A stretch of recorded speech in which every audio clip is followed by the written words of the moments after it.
गृहमंत्र्याला, देशाच्या गृहमंत्र्याला छत्रपती संभाजीनगर आणि धाराशिव हे नामांतर कोणी केले हे माहिती नाही. ते म्हणे आम्ही केलं. 10 वर्ष आम्ही तुमच्या सोबत होतो. देवेंद्र फडणवीस मुख्यमंत्री होते तेव्हाही आम्ही तुमच्या सोबत होतो. का नाही केलं तेव्हा तुम्ही नामांतर? पण हा असा गृहमंत्री ज्याला घरामध्ये काय चालले ते माहिती नाही आणि त्या आम्हाला संपवायला निघालेत. देवेंद्र फडणवीस असं बोललेत, अरे इथून उद्योग जर का गुजरातला गेले तर गुजरात काय पाकिस्तान आहे का? ठीक आहे, तुम्ही ज्यांची खुर्ची चाटताय त्यांच्यासाठी तुमच्यासाठी ते बरोबर आहे देवेंद्रजी, पण गुजरात हा जर का पाकिस्तान असेल तर महाराष्ट्र म्हणजे काय पाकिस्तान आहे का? आणि देवेंद्रजी तुम्ही पाव मुख्यमंत्री जे राहिले आहेत ते महाराष्ट्राचे आहात ते का गुजरातचे आहात? मग जाहीर करायचं, देवेंद्र फडणवीस पाव उपमुख्यमंत्री गुजरात करा जाहीर, मग आम्हाला काय म्हणायचं नाहीये. पण असं करत करत तुम्ही आमचं मंत्रालय सुद्धा उद्या तुम्ही गुजरातला न्याल आणि मग सांगला अरे गुजरातला गेलोय ना, काय पाकिस्तानात गेलोय? ही कुठली वृत्ती आहे?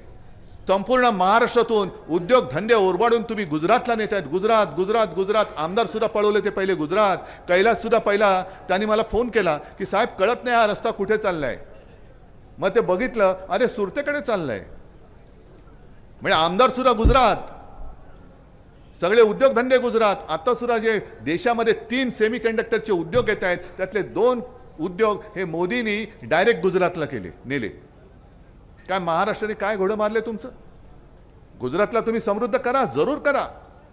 राज्यात काय संपूर्ण देशातली प्रत्येक राज्य ही समृद्ध झाली पाहिजे तरच भारत माता की जय आम्ही बोलू शकतो, एवढी जाणीव आम्हाला आहे.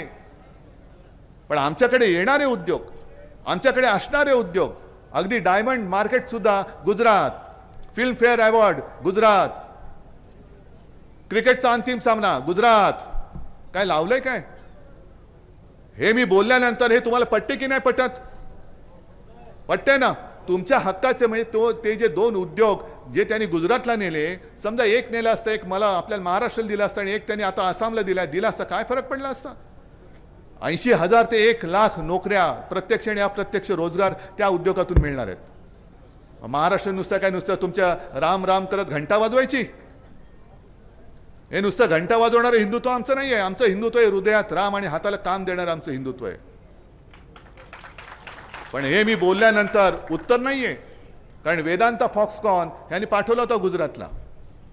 बरं, गेल्यानंतर वेदांता फॉक्सकॉनच्या कंपनीच्या लोकांनी बघितलं तिकडे काहीच सुविधा नाही. ते डोलारा काहीतरी गाव आहे.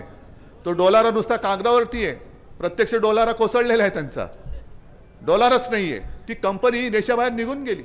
महाराष्ट्रामध्ये येत होती ती कंपनी, आपल्याबरोबर त्यांच्या बोलणी झाली होती. मी मुख्यमंत्री होतो तेव्हा उद्योग मंत्री होते, अगदी आदित्य सुद्धा त्यांच्यासोबत बोलत होता. आणखीन मंत्रिमंडळात ते नितीन राऊत होते, ते बोलत होते.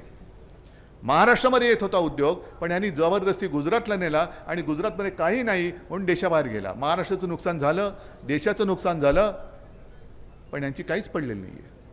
मग हे मी बोलल्यानंतर हे सत्य आहे.